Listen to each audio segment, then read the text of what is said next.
Selamat malam, perkenalkan nama saya Firdaus Laya, NPM 223510262, kelas 5C. Nah, di sini saya akan menjelaskan materi dari pertemuan 2, yaitu untuk memenuhi tugas pengganti absen dari mata kuliah praktikum pemrograman multi platform. Dan di sini materi dari pertemuan 2 itu yaitu lanjutan dari Python, di mana sintaks dari Python itu yaitu ada seleksi, di mana seleksi atau penggunaan if else, yaitu mengambil input angka dari pengguna atau nilai. Selanjutnya, jika nilai kurang dari 60, program mencetak tidak lulus.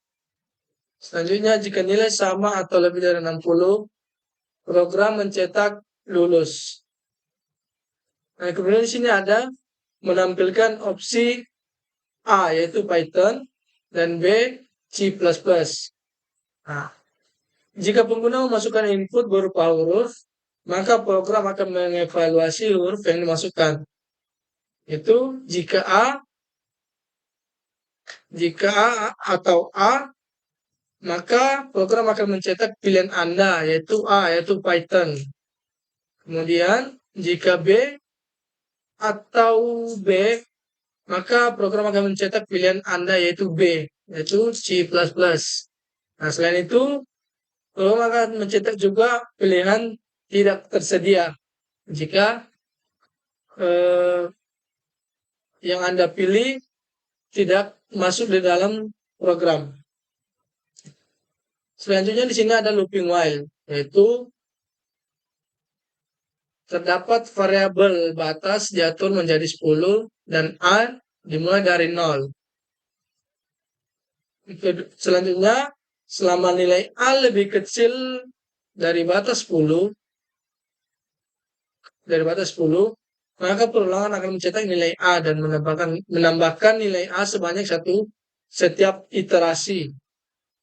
Maka setelah A mencapai 10, perulangan berhenti dan program mencetak selesai. Nah, seperti ini ya tampilannya dari looping while. Selanjutnya di sini ada looping for. Nah, dalam program looping for ini terdapat program mencetak setiap angka dari daftar num list. Ini program dari looping for num list. Kemudian pengguna memasukkan nilai awal A, kemudian program mencetak angka dari A hingga dari A hingga sebelum B. Dari A hingga sebelum B. Kemudian program mencetak angka dari 0 hingga 10. Itu dia penjelasan dari looping for. Selanjutnya ada comparison atau perbandingan. Nah, perbandingan ini terdapat beberapa nilai atau sintaks itu ada sini terdapat sama dengan, yaitu memeriksa apakah kedua nilai sama. Di sini ada tanda seru sama dengan, memeriksa apakah kedua nilai berbeda. Sini ada lebih besar dari, itu memeriksa apakah nilai pertama lebih besar dari nilai kedua. Selanjutnya ada lebih kecil dari, guna memeriksa apakah nilai pertama lebih kecil dari nilai kedua. Selanjutnya ada lebih besar sama dengan, itu memeriksa apakah nilai pertama lebih besar atau sama dengan nilai kedua. Selanjutnya ada lebih kecil sama dengan, itu memeriksa apakah nilai pertama lebih kecil atau sama dengan nilai kedua.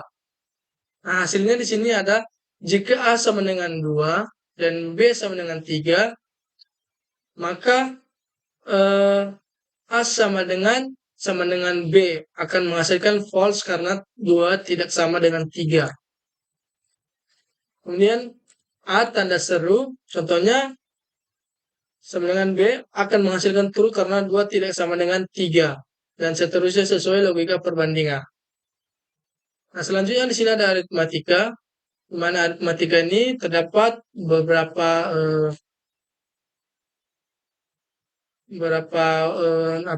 sintaks atau apanya.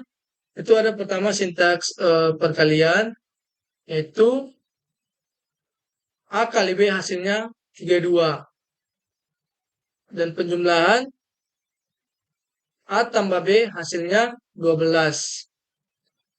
Dan pengurangan A kurang B hasilnya 4. A kurang B hasilnya 4. Dan pembagian A bagi B hasilnya 2.0. Dan di sini ada modulus atau sisa hasil bagi atau modulus sama dengan A persen 2. A modulus 2 hasilnya 0 karena 8 habis dibagi 2. Kemudian ada di sini perpangkatan, yaitu 4 pangkat 2 hasilnya 16 karena 4 pangkat 2 sama dengan 16.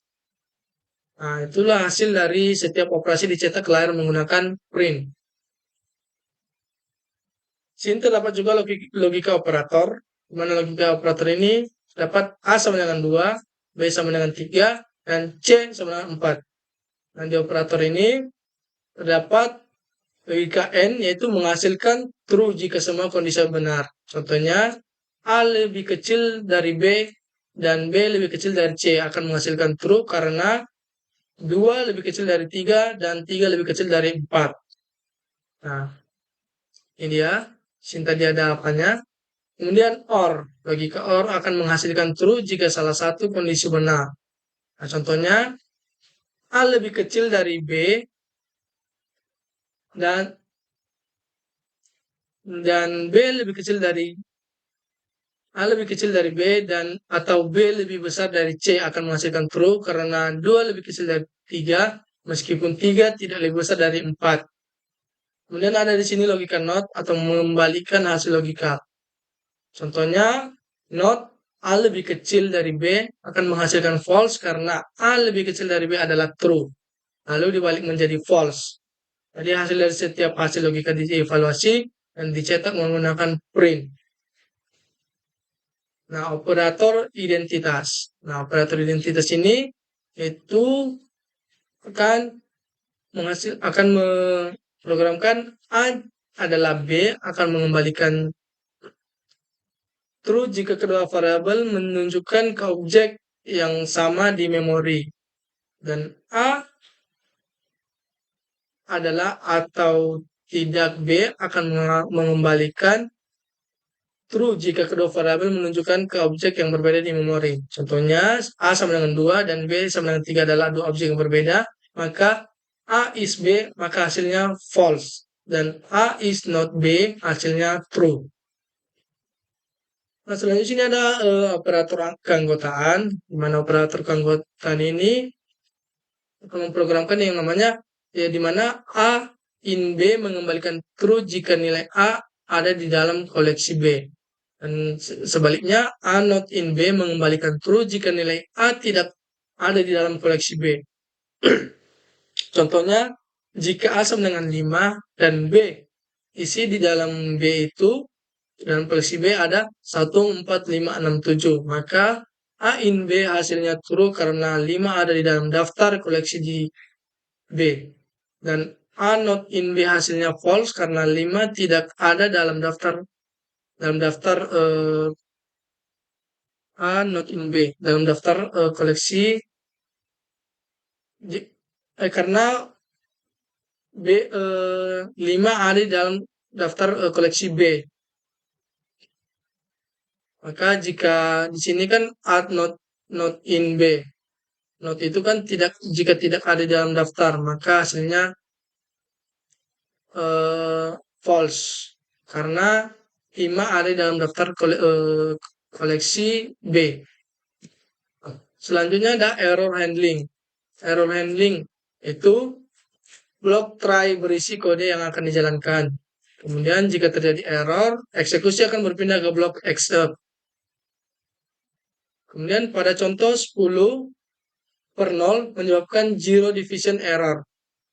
Atau dalam blok except, program menangkap error tersebut dan mencetak pesan yang ramah pengguna. Contohnya, program menghasilkan error pembagian dengan 0. dan pesan. Kemudian error pembagian dengan 0 tidak diizinkan. Kemudian error handling.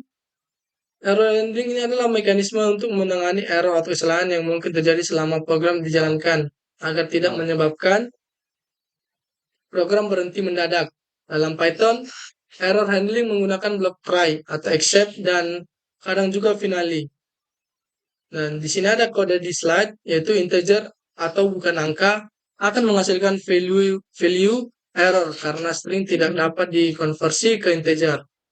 Kemudian ada 10 per 0 akan menghasilkan zero division error karena pembagian dengan 0 tidak diperbolehkan. Kemudian selanjutnya ada mengakses elemen list dengan indeks, akses elemen list dengan indeks di luar jangkauan seperti list 10 akan menghasilkan indeks error. Nah, jenis error yang umum yaitu zero division error, yaitu pembagian 0, terjadi saat membagi angka dengan 0.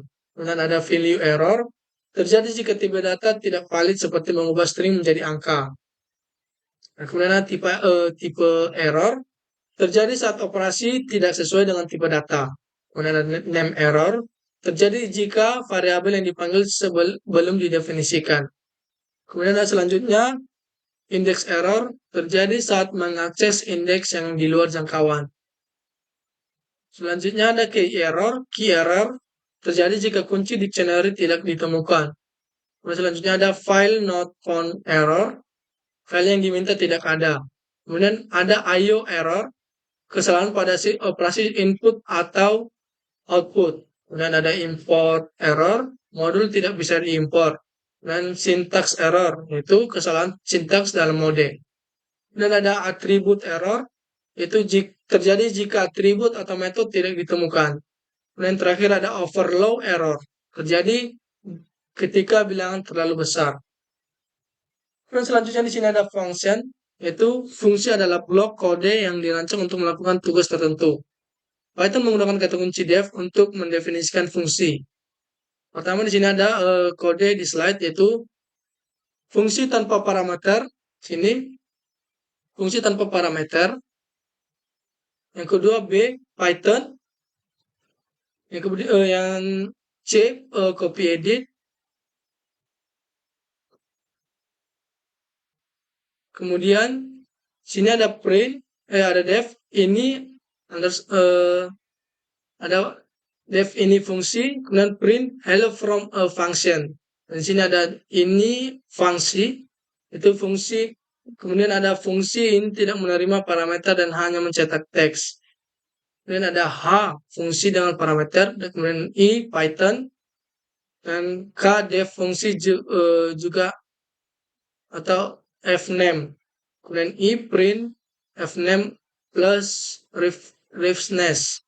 Kemudian M fungsi ini menerima parameter fname dan mencetak teks dengan nilai parameter tersebut. Nah, di sini ada outputnya.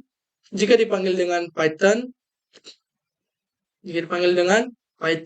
copy edit, fungsi juga atau Emil, fungsi juga atau Tobias, fungsi juga atau Linus, maka hasilnya Emil refness, Tobias refness, Linus refness. Maka fungsi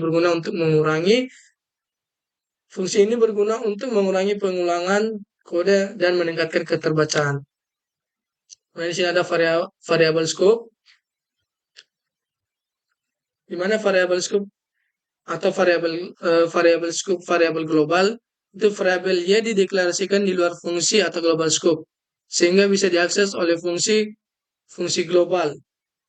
Nah, selanjutnya ada saat fungsi global dipanggil variabel Y yang berada dalam scope global dapat diakses dan dicetak, dan output yang benar akan memperkenalkan ini variabel global dalam scope fungsi 20.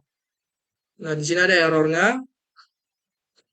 Mana errornya itu ketika fungsi mencoba mengakseskan variabel X yang tidak dideklarasikan di global maupun di fungsi. Python akan memberikan name error, name X is not defined. Kemudian ini menunjukkan bahwa variabel harus dideklarasikan terlebih dahulu sebelum digunakan. Yaitu terdapat kesimpulannya, variabel global bisa digunakan dalam fungsi tetapi jika variabel tersebut tidak ada, maka akan muncul error. Kemudian variabel scope atau variabel lokal. Variabel X dideklarasikan di dalam fungsi lokal dengan nilai 10. Kemudian variabel lokal hanya dapat diakses dalam ruang lingkup atau scope fungsi tersebut. Ketika fungsi dipanggil atau fungsi lokal, Python akan mencetak nilai X karena berada dalam scope fungsi tersebut. Nah, di sini ada outputnya, yaitu ini variabel lokal dalam scope fungsi 10. Nah, kesimpulannya, variabel lokal tidak dapat diakses di luar fungsi tempat variabel tersebut dideklarasikan. Nah, di sini ada implementasi function. Nah, implementasi function atau kalkulator sederhana. Nah, di sini penjelasan kodenya itu fungsi tambah, yaitu meminta input dua bilangan, bilangan 1 dan bilangan 2, menjumlahkan keduanya dan mencetak hasilnya. Kemudian selanjutnya ada fungsi kurang, yaitu meminta input dua bilangan, menghitung selisihnya dan mencetak hasilnya. Kemudian selanjutnya menu utama, yaitu yang di sini ada beberapa poin menu utama, yaitu menampilkan daftar operasi yang dapat dilakukan tambah atau kurang. Kemudian meminta pengguna untuk memilih salah satu opsi, yaitu 1 untuk tambah, 2 untuk kurang. Dan jika pilihan tidak valid akan menampilkan pesan error. Kemudian memberikan opsi kepada pengguna apakah ingin mengulangi Y per Y atau keluar. Nah, kesimpulan dari implementasi function ini yaitu program ini memanfaatkan fungsi untuk memodularisasi kode sehingga lebih terstruktur dan mudah dipahami. Kemudian penggunaan while memungkinkan program berjalan terus-menerus hingga pengguna memilih untuk keluar. Jadi, sekian dari yang saya jelaskan untuk materi pertemuan 2 untuk pengganti absen. Sekian dari saya, jika ada lebih dan kurangnya, saya mohon maaf. Terima kasih.